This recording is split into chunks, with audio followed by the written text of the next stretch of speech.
Hello, everyone. Welcome on board. And today we are here to talk about virtualization of that 75% of law firms are already using cloud-based technology, and a quarter are fully virtual. That's 28% increase just in last 2 years. Imagine working from anywhere in the world using edge tech tools and ditching the 9 to 5 grind for a flexible schedule. Sounds pretty sweet, right? Well, that's the reality of many lawyers thanks to the virtualization revolution. Let's dive deep into this with our panelists, speakers, and experts. Joining us today, our expert who will share lights on the benefits of virtual law firms. We have with us Fatima Ziran, managing partner and personal injury lawyer. Her entrepreneur spirit and success story as a law firm leader will be an inspiration to many. And she will share her insight for virtual law firms. We have with us Brand Glass, legal coach and a marketing guru. He brings a unique and insightful voice to navigating the evolving legal landscape. We have Roy Willie, trial lawyer and community leader. His wealth of experience will undoubtedly offer valuable perspectives on the practicalities and ethics of virtual practice. And last but not the least, we have Mr. Rakesh Sharma, practicing lawyer and entrepreneur. His global perspective will be the crucial in discussing the international aspect of virtual law firm. Mr. Sharma will also be serving as an esteemed moderator for this webinar. So let's deep dive. Over to you, Mr. Sharma. Thank you, Sagar. So when we talk about virtualization of law firms, there was a time when we were testing the waters, but now we can see that this is not going to wipe off. This is going to stay for good because we started this journey with virtualization of law firms' offices. So after the word VLO, then we gradually moved to the VLS when we started the outsourcing or the remote use of our attorneys, paralegals. So now we have the wonderful concept of virtualization of law firm, and this trend is going to stay. So when we talk about virtualization, we all know there are 4 important pillars. When we talk about any law firm, these 4 pillars are the basic strength. It starts with the attorneys, the partners who are the basic strength, front face of the law firms. Then we have the technology. The technology is something which is going to glue them together with the other paraphernalia, other structures. And then the third part comes when we talk about the paralegals. This all envelopes down with the ethics. No law firm can exist without the ethics. So ethics also play a pivotal role into this. So this virtualization of law firm resting on these 4 pillars is going to be in some exercise which is going to make a revolutionary changes in the legal sector. So moving on, we have our first topic to start with, how attorneys can escape the office shackles and reclaim control of their lives and work. So I believe our panelists are having wonderful apt skills to let us know from them. So I'll start with Mr. Roy. So Mr. Roy, how do you think that attorneys can escape from these shackles while working on the virtualization of law firms?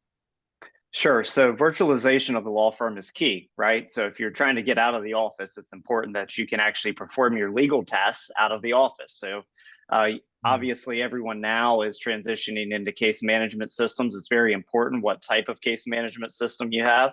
You know, I came up in a law firm where we had files and read wells, and that's how we operated. You went down to the file room and found the file.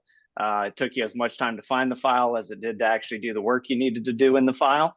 That's no longer the case, right? A lot of law firms have transitioned to server-based systems, and now most law firms that are doing any volume are on cloud-based systems. So we prefer Salesforce as our, virtual platform that allows me to work anywhere. I can work literally anywhere in the globe on any case at any time communicate with the team.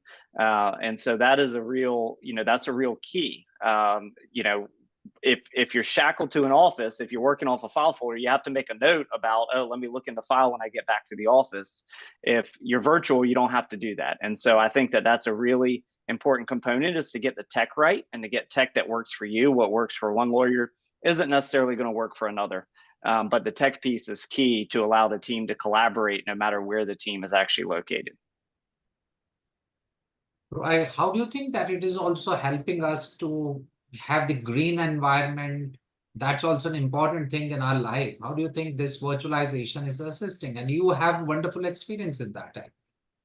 Yeah, so we have, obviously during COVID, a lot of law firms, a lot of businesses had folks that started to work remote, and a lot of those folks in our company have not come back to the office. So obviously, from going green perspective, you have less commuter miles, that are happening, which is important. You also have less paper in general. We're a paperless law firm, so we don't actually have paper. We don't have a copier in any of our 22 offices. Doesn't exist. So all of that obviously helps contribute, to going green, and that's an important consideration. Along those same lines, obviously you have disaster recovery, which is very important. So I'm based in Charleston, South Carolina, right? So we get a lot of hurricanes. When I first started practicing law, if we had a hurricane, coming, that would shut down the entire law firm for about a week.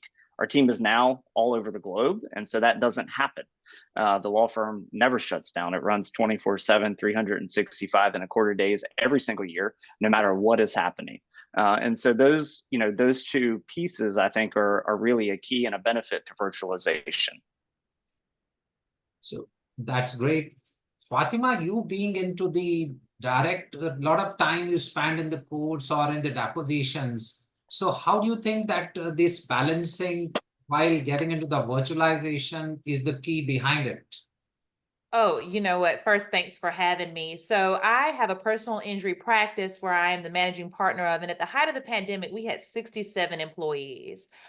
We had hundreds of cases, and as most law firms out there, we had to immediately transition into what the new world looked like. And as we're sitting here 4 years later, we are still doing that. I agree with Roy. One of the key components of all of this is you got to have the right technology. You have to invest in those pieces and those case management softwares. You have to invest in things like your IT department, right? You need to know whether or not you need to outsource that, whether you're going to hire somebody to come in and handle that for you. Of course, you're not going to have time to tell your employees how to program their printer or what they need to do for any email, issues. So you've got to make sure that you look at every single factor and employ, how can I use this? How can I use technology to really escape from behind the four walls of the traditional law office, right? So in regards to the question that you presented, Roy, I want to talk about one thing as well. Technology is a piece, but you also have to make sure that you hire well and hire with the aspect that these may be remote or hybrid employees. Do they have the capability to work independently? Do they have the desire to work independently? One of the things that we found during the pandemic is that not everybody necessarily wanted to work remotely. Some people wanted to be back in the office. And so we actually made that adjustment. And for those employees that wanted to go back in, we set parameters up for them. But going forward, one of the things that we really look at is whether somebody's personality and whether their skill set is conducive to that. Are they technologically challenged? Are they adaptable to learning more technology? Are they people that live in an area that has high infrastructure that can allow for high-speed internet? We live in Georgia. I'm on the Georgia-South Carolina border. I practice in both states. My employees live, as Roy said, all over the globe, right? We have people all over the place, but where they're actually located and what technology is available in those areas is actually really, really critical. So that's also something that you've got to look at. Roy, I'll come back to you. You said that probably we are available 24/7 and 365 days in a year. So, but when we talk about the lawyers, I believe virtualization is going to help attorneys to get rid of certain balancing of the work and time management, and those things probably can be achieved. What do you think about this? Yeah, I totally agree. I mean, obviously, well, maybe not obviously, I will just tell you that all of our lawyers are based in the United States, right? So they are based here, but the support staff, administrative tasks, some of the paralegals are in other countries. And so it is a very practical thing that happens every single day where a lawyer goes to bed in Seattle. That's as far away as we have a lawyer. We have 2 lawyers in Seattle, and wakes up in the morning and there's a work product in the lawyer's inbox. And it's not because somebody worked on it all night. It's because they're working on different day cycles, and so that makes a huge difference in terms of productivity as well. That we're not chained to the office, but we're also not chained to these normalized ideas of what is a work day, what is time. We can actually be productive around the clock for our clients, which is huge, because in our business we do personal injury, civil litigation. Time is money, and the clients need the money the day they're hurt, and they never get it that day. I always say the pain comes on the front end and the compensation comes later. But to the extent that we can narrow that gap and move that case as quickly as possible, it's better for the client. Brian, what do you think that when we talk about the technology and the attorneys, so when these two things are coming together, how do you suggest that balancing management of time is actually going to assist attorneys in controlling their lives and organizing the things? I'm glad you asked that question, because I'm going to go a different direction than Roy, who said we work 24/7, 365 and a quarter, or we have the capability to, and say, yeah, just because you have the capability and because the technology allows you to, that actually makes it harder for most lawyers who are high achievers, who did really well in college, did really well in law school to get to where they are at life, to draw boundaries around, I can work from my couch all the time, right? And Roy's exactly right. When you had a Redwell and you had to go get the folder out of the file room, well, you left it there at the end of the night and you went home, and you were not able to continue to work on the file. And that's changed for us. And so lawyers have to be really intentional about setting boundaries. But you know what? I'm not going to, even if I'm going to check my email at 8, 9, 10 o'clock at night, I'm not going to respond to it, because I don't necessarily want a client knowing that I'm looking at my email and available to them 8, 9, 10 o'clock at night. I'm not one of these lawyers where my clients have my cell phone, unless we're barreling down on a trial date. But what that allows us to do is draw these really clear boundaries about when we will be working and when we'll be responding to things. And then the virtualization and the ability to find not the best person in your location to work on a particular file, but the best person in the world to be a paralegal for your firm, or the best person in the world to collect medical records, right? Now that allows you to drive all of those tasks that don't require legal analysis or legal acumen down to that person, so that the lawyer is freed up to work on their own highest and best use, which is spending all that empty space and free time thinking about, how do I maximize the number of dollars going into my client's pocket as fast as we can. So, we have to recognize all these things are tools that are available to us, but it's still up to us to implement the tools in a way that's conducive and like you said, escapes us from the shackles of the lives, but it doesn't create the obligation or the mental feeling that you have to be online and available on nights and weekends. Because like, at least for me, designing a practice where nights and weekends are reserved for my family and for my friends, and not for, having the tie to client work just because I have the option to do it. And I know that the lawyers on this call are lawyers that are using those technologies to maximize the time that they spend and the resources they spend on their case, and not maximize the number of hours. I've noticed you have 3 contingency fee lawyers on this call, right? None of us are billing by the hour, I don't think. But there is that temptation now that you can work around the clock to actually work around the clock. So probably, Brian, when I recollect my days about 2 decades back, I come with about more than 3 decades experience. There was a time when I used to tell my staff that give him the appointment after 3 days. The things have traveled a big change. Things have changed. Yes. Yeah. Yeah. And so listen, at least in the personal injury world, I don't think you can wait 3 days, because if it's not somebody that was referred to you by a trusted source in their life, they probably are moving on to the next person on Google, right? If you don't get back. So there is that need for speed in the beginning of a case. But we have to teach the rest of the team during the life of the case what's an emergency and what's important, and what we can have our deep thought interrupted for the emergency important things. So if it's important, like, but not urgent, it can probably wait for the 3 days. Exactly. So, Brian, I believe that tech is something which you are well apt into this. So what do you think that the tech tools that are unlocking our productivity, and probably these are pushing us to the superpower human beings? So The how do you greatest. think? Yes. So what No, do go you ahead. think Go about ahead. Well, the greatest tech tool that'll unlock your productivity is turning off your email or getting out of email in the middle of the day, right? So that, again, you have all these tools, but if the thing is always pinging, if you have, like, at one point in the last 24 months, I had email and Slack and Teams and my case management software, and all those things are binging, you can't spend the time in deep thought trying to maximize dollars and make it run as fast as possible. So tech tools that we use to unlock productivity are medical records retrieval, software. I have a team in the Philippines that operates as our medical record retrieval team. And just like I think it was Roy said, like, you can send a task out, it gets done overnight, and you show up in the morning and the records are in your inbox. So yeah, that's one of them. And then in terms of banishing mundane tasks, I think case management softwares have done really fantastic jobs of not banishing them, but of automating them and getting them out of our headspace, so that every time you open up a new file, you don't have to think, okay, request the police report, request the records, send the letter of representation, because all of those tasks are now automated and sent to somebody on the team that will perform them.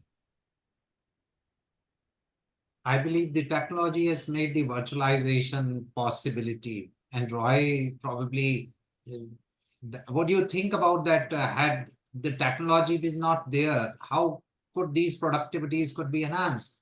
Gone are the days when we were probably dictating and getting it done. Now the tech is very helpful to us. What do you think about this? Yeah, I mean, I agree with Brian. I know nobody's wearing an Apple Watch. There's nothing worse for your productivity than getting pinged by the tech constantly. Yeah, like you have a real watch. That's good.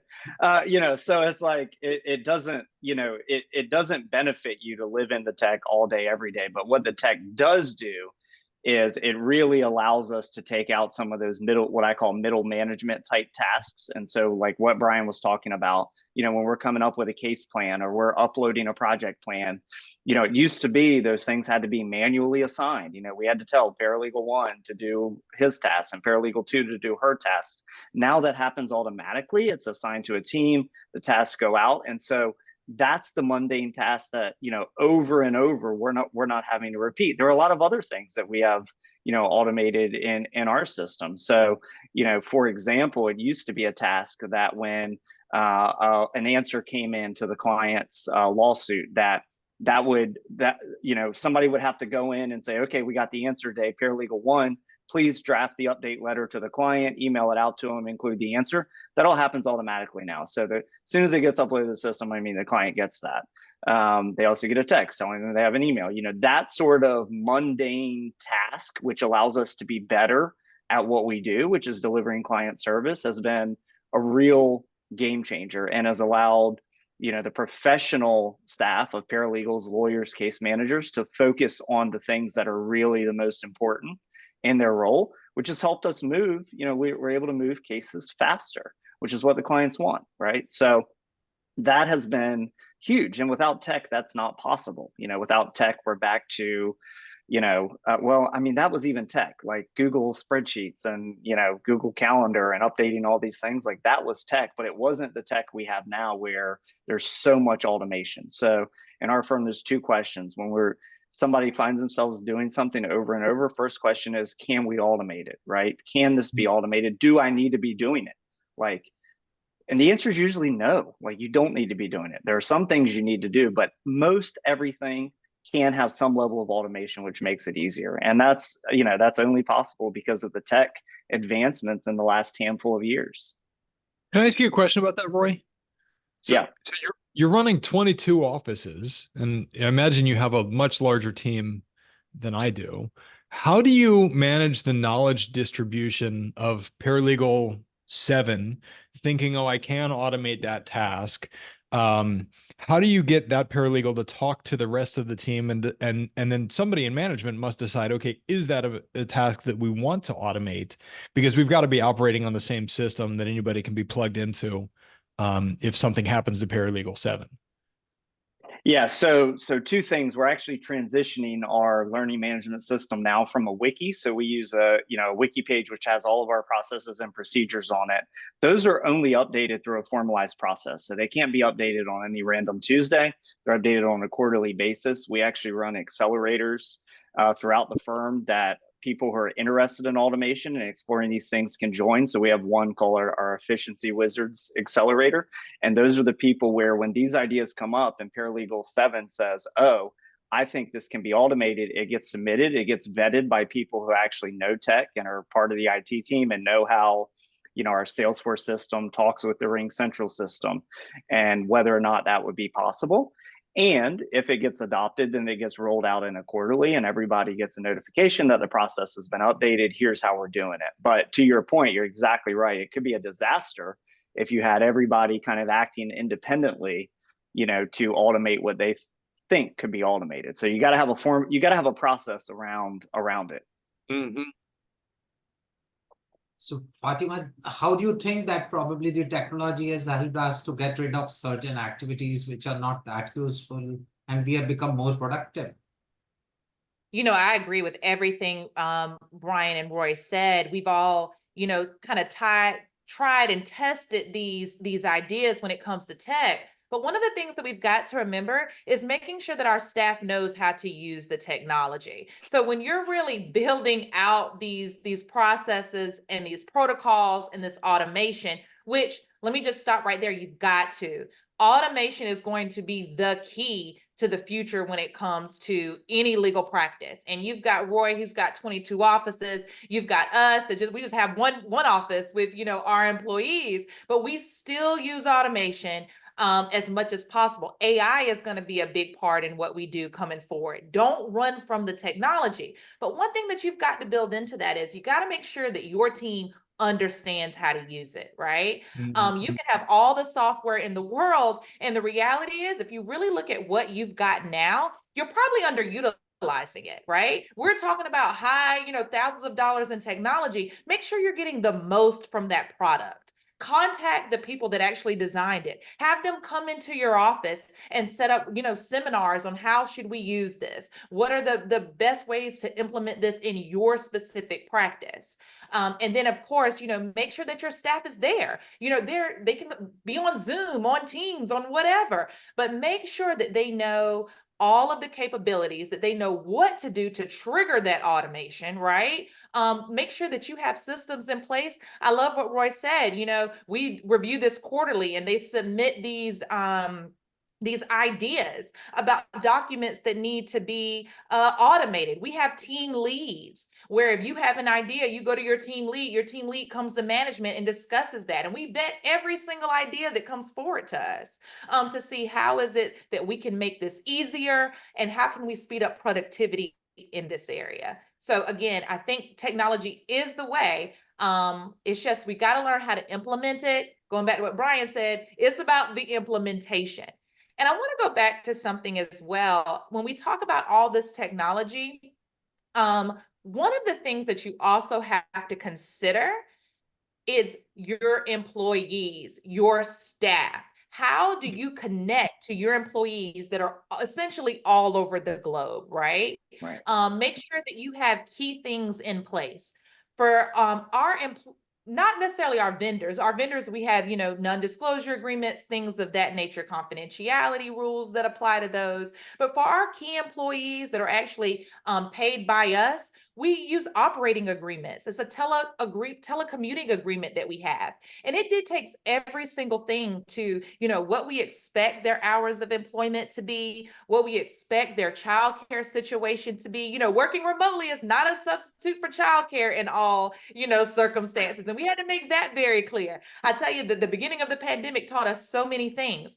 We talk about what level of internet that you have to have, what's the bandwidth that you need to really run all of our technology, because what's the use of having it if the employee can't run it, right?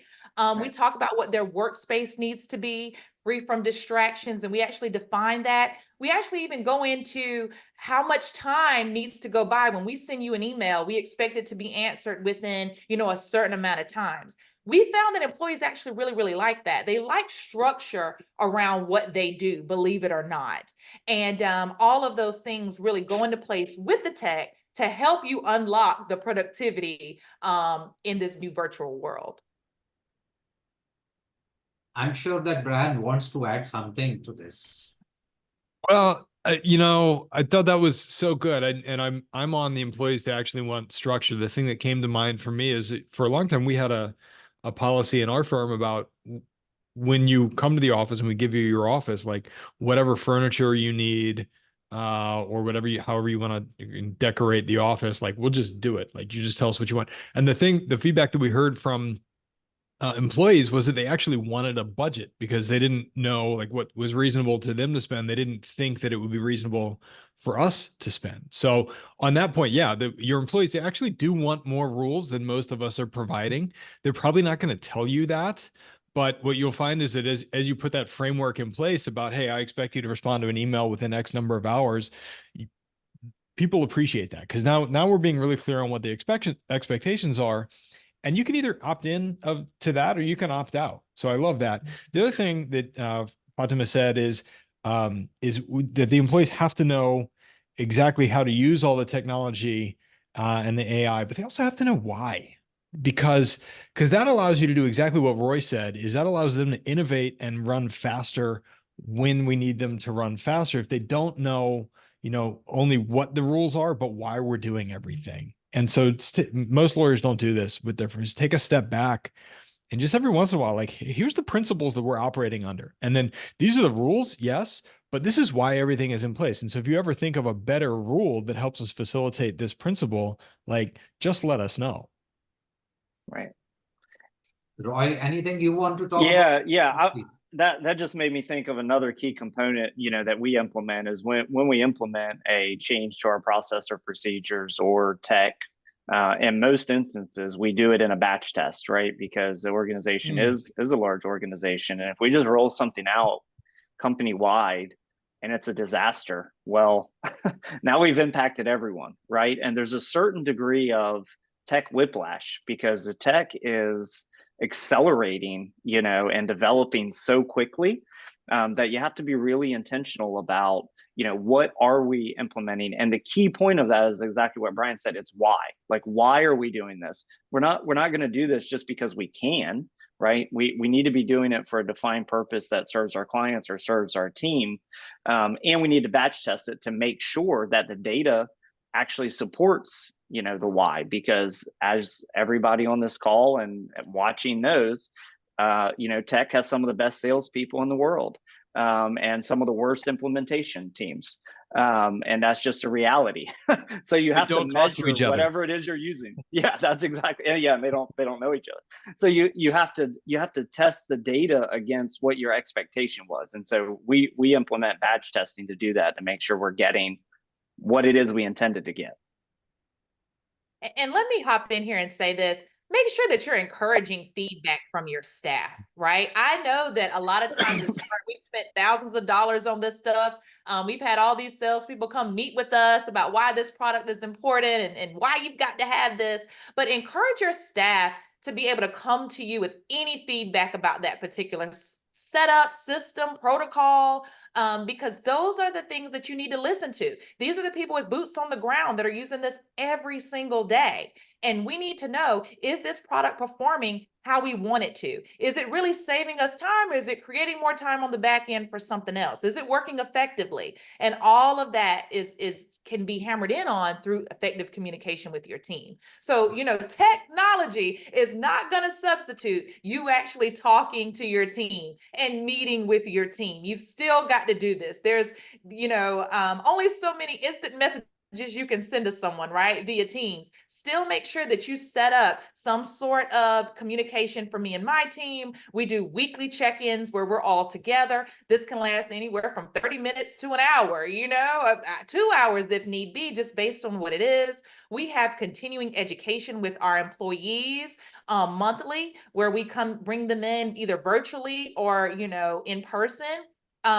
It's up to them what they want to do. And we go over new legal concepts. We go over, new technology that we have. And most importantly, we listen to them. And that's something that I don't want to get lost in all of this. You can have the best tech in the world, but if your staff doesn't buy into it, or your staff is having issues with it, your productivity is going to suffer. Mhm. Excellent. So I understand probably we are happy till the time we take technology as a tool, but the time we try to get into the technology, we start running the technology. So as a lawyer, I think I take it as a tool. So Fatima, what do you think that when we talk about the ethics, because there are two important challenges we are facing. One is regarding the ethics, the other is the security pitfalls. So what do you think that how ethics play a vital role, especially when we are into the virtualization of the law firms?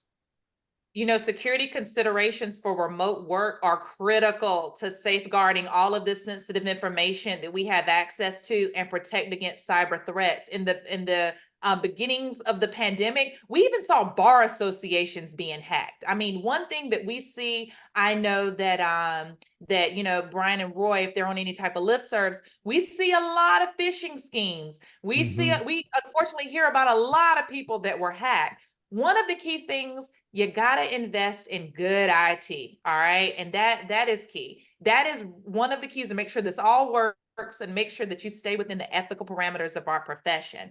We have VPNs, which are virtual private networks that our employees have to log into.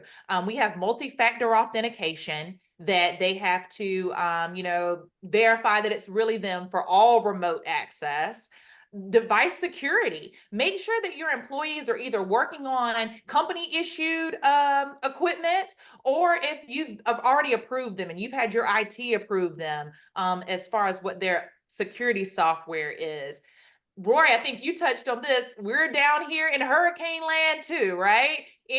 Between June and October, we're all holding our breath because we know that there could be a hurricane at any given time and how that uproots us. The beauty, again, Roy touched on this, is that we don't have to worry about that now anymore. We don't lose a lick of time because of a hurricane or a natural disaster.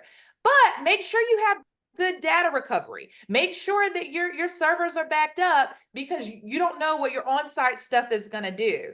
Again, knowing what your employees' feedback is and them knowing what the expectations are, right? Make sure they know what's acceptable. Make sure they know what's permissible to do on that company issued laptop and within that software. And I think lastly, when it comes to security pitfalls, make sure you're conducting some sort of regular security audit. Make sure that your IT people are in the know when you have phishing schemes going on. I know for us, every now and again, we'll see a fake email. Like I've sent a fake email to my partner for gift cards, right? Make sure you train your staff on, here's what phishing looks like. Here's some stuff you should not click on. Don't do it. But right, because we don't want to set the whole place ablaze. But make sure that you are having your IT people in the know, in the mix with you, and performing those routine assessments so they can see what's going on and how you can better tighten up your practice. Unfortunately, we see it all the time where people skimp on this, and their servers are held hostage by somebody, who knows where, or, they lose everything. So that is a very, very critical piece. Don't skimp on that. So, Roy, what do you think about that taming these big dragons while dealing with couple of virtual law firms managing them? So, what is your take on this? Yeah, so everything Fatima said is exactly right. And, what I generally tell people is use common sense and don't do anything digitally that you wouldn't do in person. So if someone showed up at our office door and said, Miss Susie Smith client sent me to get a copy of her file, you would not give that person a copy of Miss Susie Smith's file. So how about not do that via email either? Um, even if that person is representing themselves as someone internally, you have to use some common sense. Like, why would a lawyer in my own office ask me to send them something out of someone's file like that? That might happen, but we all have access to it via our Salesforce-based CRM. So we're going to use a little extra discretion and say, okay, is this right? We talked about phishing schemes. A brand new lawyer at my firm, she got, and this is how we know the training works. She got a text yesterday, purportedly from me, that asked her if she could do a quick test. She said, sure. It asked her to go to a nearby store and get some Xbox gift certificates. I don't even know what that means, what an Xbox specific gift certificate is, but it was signed by me. It's not my phone number, obviously, but she went through the process and escalated that. And got the answer back that, no, in fact, I was not asking her to go get Xbox gift certificates. But it happens every single day. People are trying to get in. We have some of the most valuable information, that we hold for our clients that can be sold for a lot of money on the dark web. I mean, not only do we have all their medical information, we have all their personal information, we have everything. And so we just have to be really vigilant and train our staff that, there are people that are trying to get in, or dragons, in this new land, and we have to exercise common sense. Same thing with AI and virtualization. A lot was made of, the few people that turned around ChatGPT briefs and just submitted those. And I actually fall on the grace side of the spectrum. I think we should show those older lawyers particularly a little bit of grace, because these are people that were told the internet is going to kill your practice.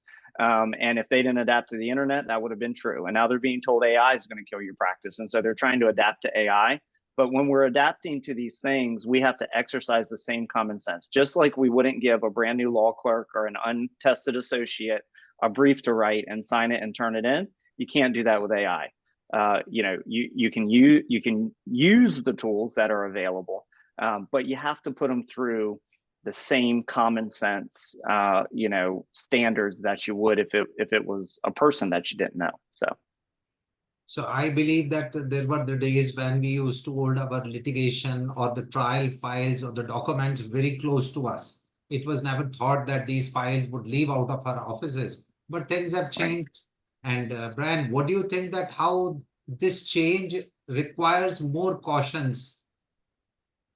Yeah, so definitely, and I think you guys have done a great job of covering the security portions, and Ray was Roy was talking about the AI, and the thing to know about AI is that it's only as good as your underlying data is, and that AI is trained on other data to fill in gaps where you have gaps. And so the scary thing for me is, the idea that you can have medical records reviews and things like that, where AI is trained on a different set of data and may just fill in gaps, kind of like the Jurassic Park DNA, like it filled in the gap in the DNA to tell a better story. And so understanding that those limitations are out there, and making sure every once in a while we're going back and spot checking and making sure the whole thing isn't made up. What would scare me, fewer and fewer of my clients are ever coming into my office. Probably less than 2% of my clients set foot in my office before they retain us, and probably less than 10 throughout the life of their case. And they don't even want to talk on Zoom. I thought when COVID hit, I thought everybody would want to Zoom with me. No, they just want to get on the phone, right? But now you have AI that can voice clone people. You could invent somebody out of a police report. Like you could have these entirely fraudulent based cases that, if you're in the kind of practice that's based on referrals or is purchasing leads from a lead gen company, you just have to be really careful about what you're paying for, and about whether the leads that are coming through your office are actual people. And 3 years ago, that would be a total science fiction thing to say. But now I think it's a real reality, you know, not only on the dark web, but on these companies that are less than ethical, that are marketing to lawyers, because lawyers, to Ray's point, have been told, hey, you know, AI is going to kill your practice and you got to keep up, and we're running faster and faster and faster. Well, one way to run faster is to buy leads like that. But you've got to make sure that they're like actual real people with real crashes and real medical records. And I think that's a danger that we're going to see somebody get bit by within the next 12 to 24 months.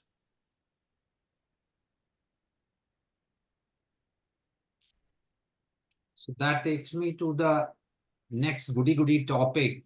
Most of our paralegal and the support staff, they are singing praises of remote collaborations and boosted efficiency. Do we really see that these paralegals and the support staff is adding to the collaborative way of boosting the efficiency, or it's the part of the being at ease, or probably I should say that they are just happy with the environment or the benefits they are reaping? So Roy, having a rich experience of a couple of virtual law firms, how do you think that this is a reality, or is just in ear that this is happening? Yeah, so I think it's a two-part piece, right? So when people hear virtualization and automation, they assume that that means fewer jobs, fewer people, right? So the communication is really key, and that's why we have to start, to Brian's point, with the why. What are we trying to do? And you know, the way that we have entered this paradigm with our team is to say we are going to start with taking away the things that you don't love to do about your role, right? We're going to start there. So we're going to automatically ease the burden, and then we're inching into other things. That builds buy-in. I think that our, you know, paralegals and support staff now in general are loving it. You know, there's a nice piece for them that, you know, they don't have to stay at their desk until 8 o'clock at night, even though they know that this medical review or chronology is due in the morning because there's a mediation and we just got 1,200 pages of medical records today. They can hand that off and somebody can work on it during their workday, knowing that it will, you know, come through by morning for the lawyer. And so that has really helped. Obviously, it's boosted efficiency. There's a lot of mundane tasks that support staff and paralegals do that they don't have to do anymore. And those things have been handed off. So, you know, I think it's all about the communication, because in other sectors, when we've talked about automation and offshoring and virtualization, those are bad words, right? Those are particularly bad words for support levels people. And I feel like we've done a good job with that. And I think the sector as a whole is doing a good job with that, you know, by starting on those things that really can be mundane. So, and Fatima, with the experience with a lot of paralegals around and support staff in the law firm, attorneys have been more used to such environments, such ambience. How do you think that the paralegals and support staffs are good while working in the remote, and they are really boosting the efficiency? You know, they love it. They absolutely love it. One of my friends at the beginning of the pandemic coined this phrase. She said, you know, so much of what we used to do was just the pageantry of production, right? You got to get ready for work. You got to get dressed. You got to do all of these things. Now work is essentially come as you are. Come on down to your computer at, you know, 9 a.m. or whatever your set time is and just get started. I think that employees love, I can say this from our lawyers as well, the flexibility that remote work has afforded us. It provides us the opportunities to sort of raise our families, be involved in more personal aspects of our personal commitments, things that we wanted to do. For me, one of the best things is that it reduces the commute, right? If you live in a city that is high traffic, you know, that is an hour of time that I can be spent focusing on client services. And our employees really, really love that. They hate wasting time. They hate having to, you know, just go somewhere, quote unquote, to be productive when they have all of the tools needed. Now, in regards to collaboration, that really is going to require the attorney to really build that into the scheme. And that's what we have done. We've built in this team chat where people can kind of chat anytime, you know, with their teammates. We've built in these meetings with our staff. We've built in these check-ins. I know for me, I'll ask, talk to my staff, get their feedback. Do you need more than just weekly check-ins? Do you need a daily check-in? Just really see what their needs are as far as what communication is, but encourage that collaboration. You don't want them to become independent silos out here and not talking to each other, which that can happen. But it's up to you to implement this in a way that encourages everybody to work together. When it comes to boosted efficiency, you've got to really take a look at the metrics. We talk about technology and we talk about automation. Make sure you have some sort of database or some sort of software that really gauges how productive your staff is, right? How many demands did we get out this week? What is our client communication looking like? How many medical records and bills requests did we, get out? That sort of thing. Because you've got to gauge that in order to really determine whether or not this is working for you. But there are tools to do that. And it's really up to you to implement it. So, Brian, do you think it is win-win, or there are still some challenges in between?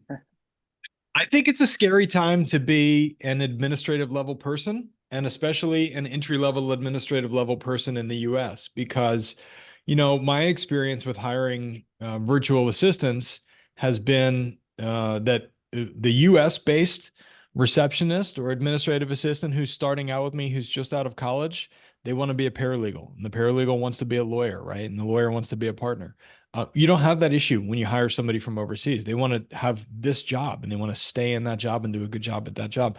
And so I do think it's a scary time to be in one of those positions, but I think that the opportunity for somebody that's in those positions now is to get really good at all of the value add soft skill things that we would like our people to do more of.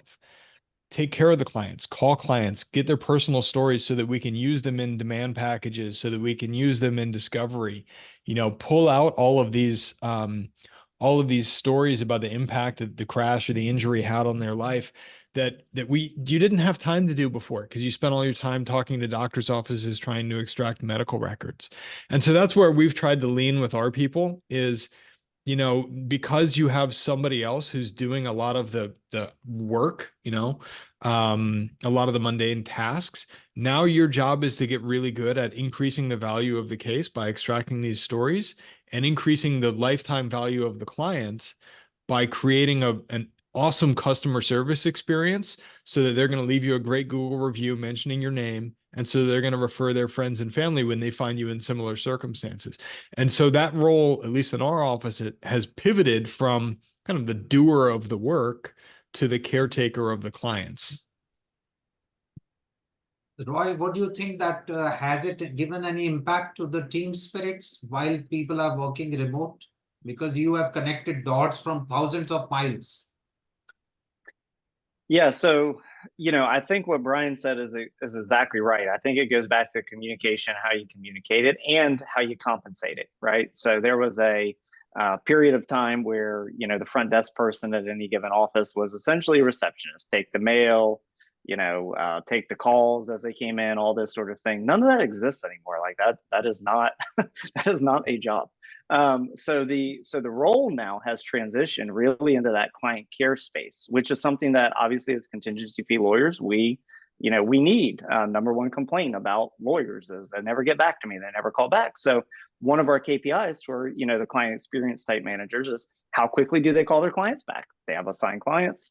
There's a KPI around that. There's a KPI around Google reviews. And so they get compensated on stuff that actually matters and they're able to see it. Whereas before, yeah, everyone knows we need to open the mail. Everyone knows, we need to take random calls that come in, but it's really hard to tie that to an outcome for the client, right? And so it's actually leveled up those people. Like they have more important roles now for the ones that are good at that. And that's what we tell our team is that this type of collaboration, I did a LinkedIn post about this the other day, but the average American commute is 26.7 minutes, okay? And so the old paradigm was that we are looking for team members that live in general 26.7 minutes from our office. So if they are the best people at every role you have in your company, one of two things has to be true. you're the luckiest law firm owner in the world, or you're really bad at statistical probabilities, right? There's 8 billion people on earth. About 17% of them speak English. So even in roles where you have oral components, it's not necessary to go within that. So now what we are able to do is actually build a global team of A players, not settle for who's nearby, but actually build a team of people that want to work as hard as you work to serve the clients. And what I have found is that even those administrative, level people, they want to be part of a winning team and know that what they do contributes to that winning. That is the highest value in terms of building morale, in terms of building team culture, is if people feel like they're winning and they contributed to it, and now they get to do that. And so I think it's been a game changer. I think it's still a journey, because I think Brian is absolutely right that there is still some hesitation and things of that nature. But that's okay. That's okay. Change is not supposed to be comfortable. Growth is not comfortable, right? So we just have to know that, and we got to, put on our big boy and big girl pants and get after it. I believe we have some questions. Sagar, can you please take up if there is any question? Sure, sir. So just give me a moment.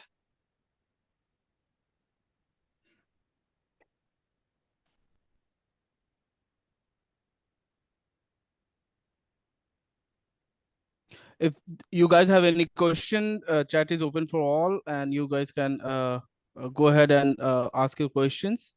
You can share that in my chat also if you want, or if you have any specific, you can go ahead and do that in Q&A box as well.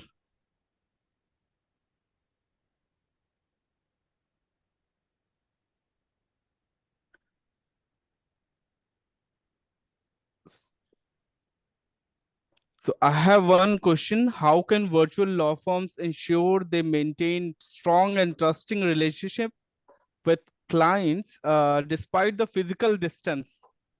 This is from one of the lawyers. And he has not mentioned that to whom he want to acknowledge, but he want to know how can a virtual law firm ensure they maintain strong and trusting relationships with clients despite the physical distance? I think you guys have already covered, but if you can elaborate this one more time. I think Mr. Roy can throw some more light onto this. The client. Sure. Yeah. So, so I feel like a broken record here, but communication is key, right? That's what the clients want. They want you to communicate with them. There's no update to provide. Tell them there's no update to provide, and tell them why. And, to Brian's point, we have similar metrics. I mean, almost all of our clients, sign virtually now from their cell phone. Our retainer agreement, we review it with them virtually and all of that.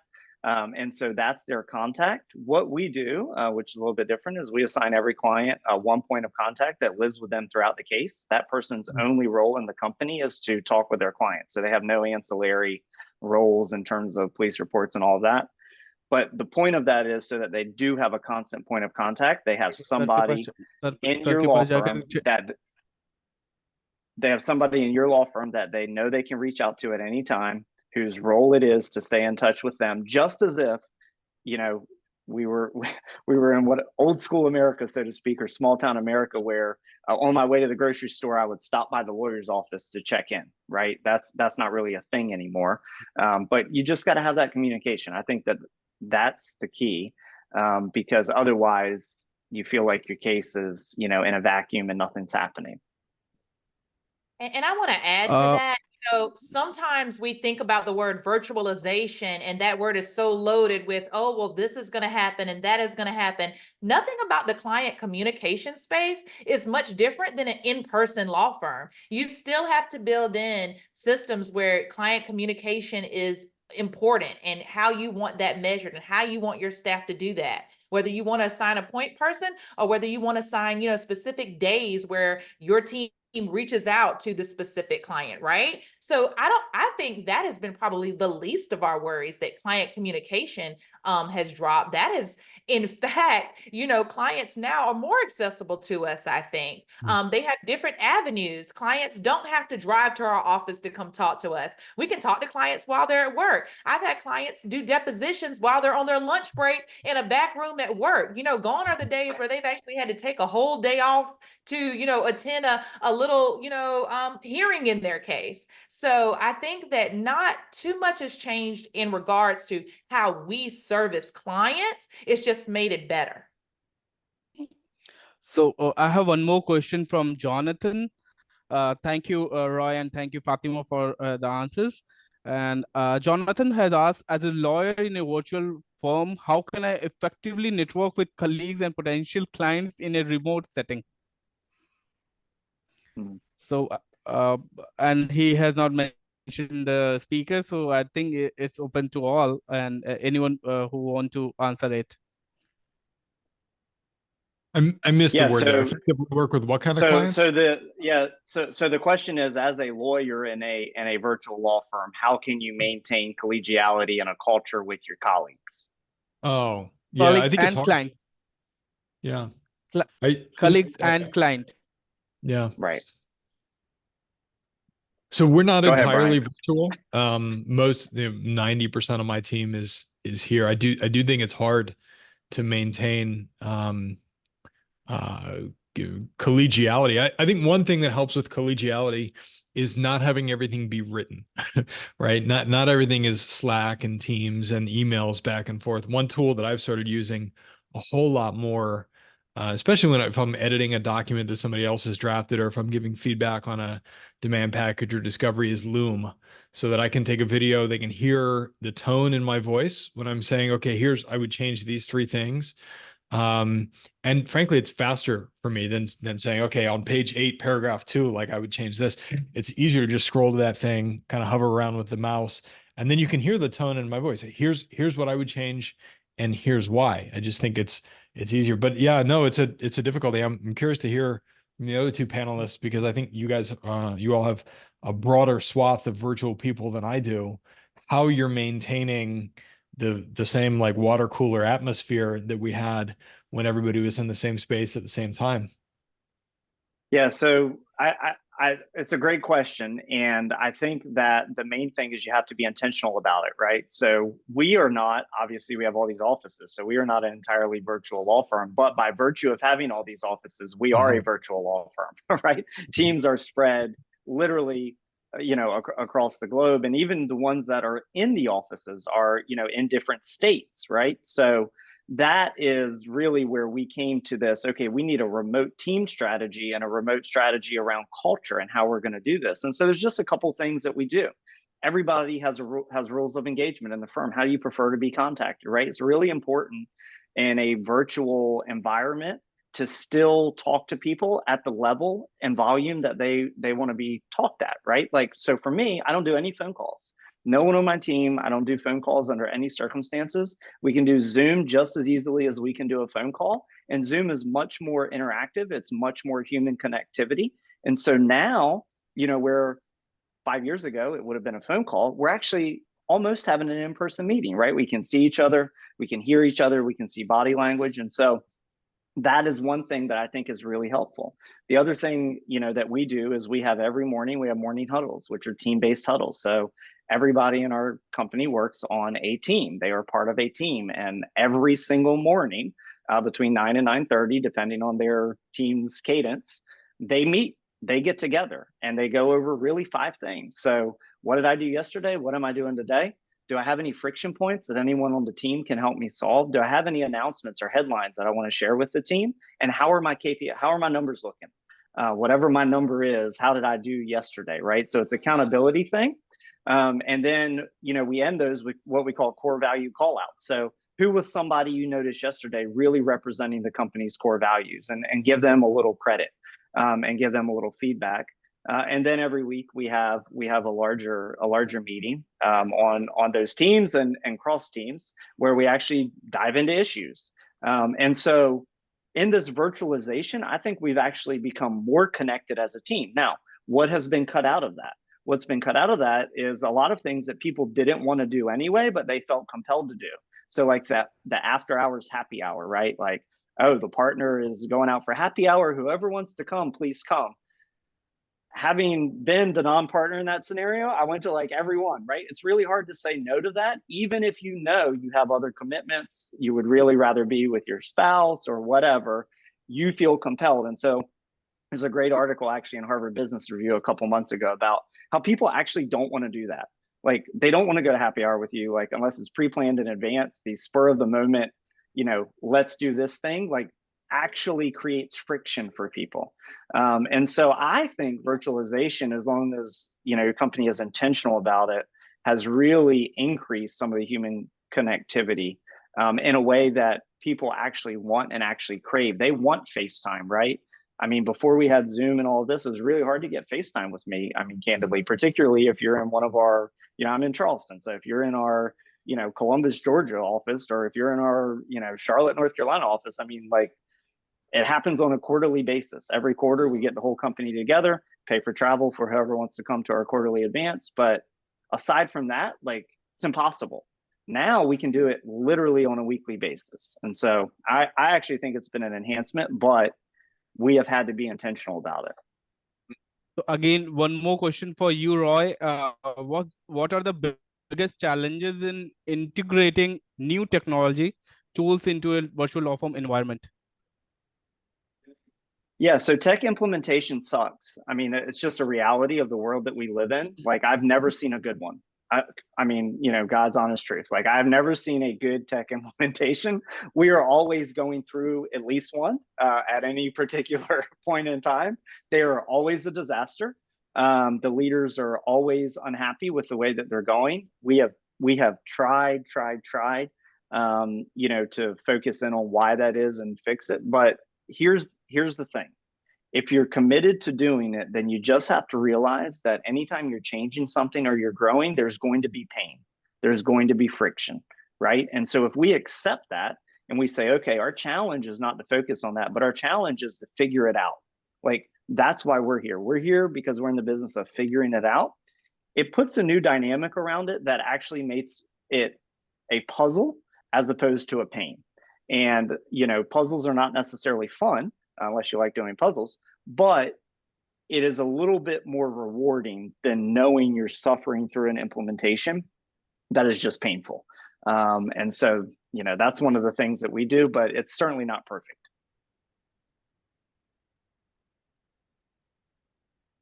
You're muted, my friend. Yes, Sagar, do you have more questions with you? Yes, I have one more question for Brian.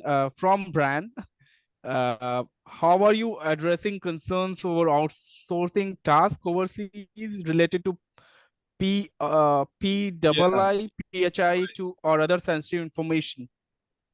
So private health information or other identifying information. Yeah, so that's a real concern. I think candidly, the concern is no greater or only marginally greater that somebody overseas is going to steal your client's information than that somebody who's sitting in your office is going to steal it. Except that the US government won't crack down on somebody who's in the Philippines. And so, if you talk to a number of these vendors, that your job as the lawyer or the law firm owner is to exercise reasonable care to make sure that that's all taken care of. That's your ethical duty, right? And so you have to be asking the questions of your vendors of how do we protect personal identifying information? What kind of lockdowns do you have on the computers of the people who are performing this work? And so for us, for instance, the computer's not hooked up to any kind of a printer. A person can't print out Social Security information or something like that. And the camera on the front of the monitor at periodic intervals, right? And there's a manager who's supervising these people. It's almost like if you've ever vacationed in a popular Caribbean destination like Cancun comes to mind. Cancun is super safe because that's the economy. They realize that tourism is the economy. And so if you're outsourcing to a place whose business model depends on protecting personal identifying information for US-based law firms, they're going to do a good job of that. Now, if you're outsourcing to somebody who's sitting in their basement somewhere, like that's a different concern. But if the company that we use, people report to a physical location, in Manila in the Philippines. So it's an office setting. The people who are on our team all work together in the same office, and they have a manager who overlooks it. So I feel like I've exercised my duty to use reasonable care to make sure that my client's personal information isn't stolen in the same way that we do for somebody who's sitting in my office in Fairfax, Virginia. Oh, thank you. One more for Fatima. How can virtual law firms ensure they maintain a strong and trusting relationship with clients despite the physical distance? Yeah, so it really goes back to what you choose to implement. And when it comes to clients, I think we talked about this a moment ago, it's really not that different than you having an in-person law firm. You've got to set up the expectation and let them know what the expectation is on when they will be communicated with, how they will be communicated, get feedback from them on how they want to be communicated. Some clients were like texting, and that's all we do with these clients until something, critical kind of happens in their case, is we text them. Now, I do see another question that I want to touch on, and it says, how can virtual law firms foster a strong company culture and sense of community among employees who are geographically dispersed? And the reason I want to touch on that is, everything what Roy said about being intentional, whether that's, doing these informal meetings, having virtual team building activities, little coffee chats that you can implement, you really get to be creative. But remember, I think this water cooler mentality that people just wanted to go to work to have all these friendships, I really don't think that existed. I think people just wanted a place to go to work, be respectful with coworkers, have this mutual respect with the people they work with. But I don't really think people really wanted to go to work to make all these friendships like, society or these think pieces may have you believe. People just really want that safe space. They want a space to be able to perform. So I think to create that camaraderie, just be creative. That we have Zoom. Everybody talked about how important video technology is so that you can see mannerisms and tones and things of that nature. Be creative in how you implement that. Like I said, coffee chats, during the day, lunch hours where you buy lunch for everybody, send them a DoorDash gift card and everybody hop on lunch and just do it. To me, it just encourages, the possibilities are endless to how to build camaraderie.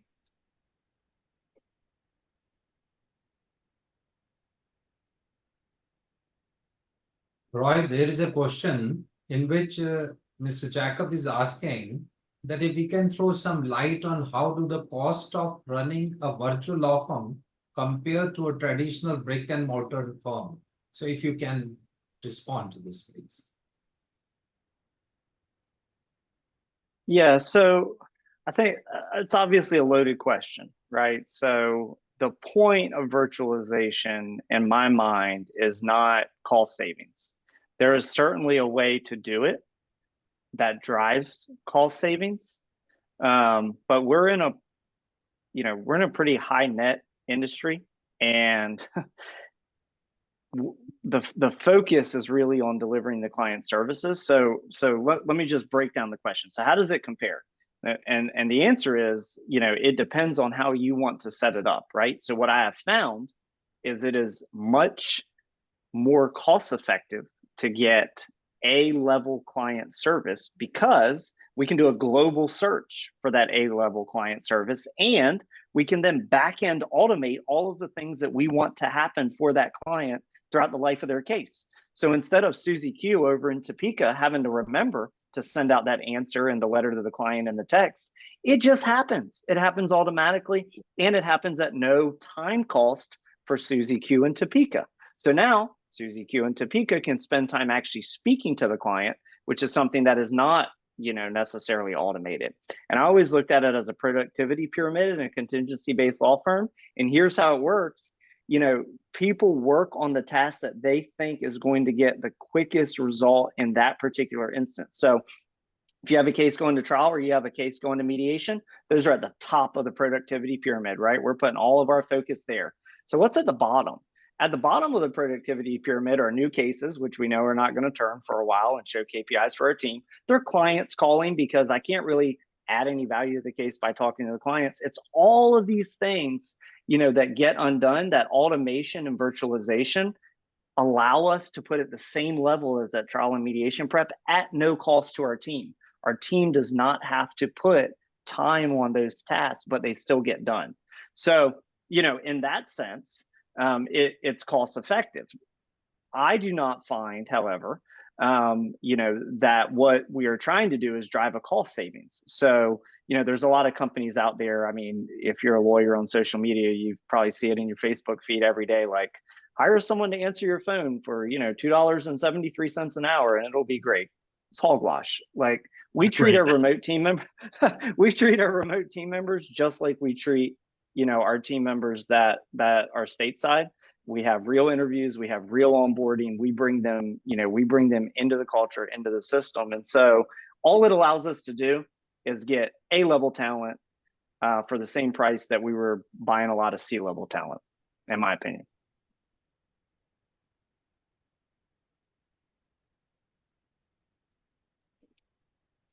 I can see a couple of few questions more, Sagar, but probably those can be asked in specific over the mail and the answers may be sent.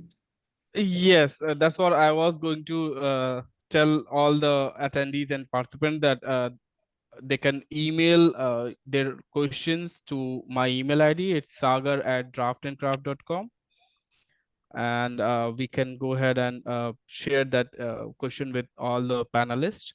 And if we are also live on Facebook, by the way, from Draft and Craft page, and we'll be also keeping this recording. So in case anyone want to go ahead and hear this again, we can do that. So thank you so much for the insights, and thank you for so much for joining us for today insightful webinar.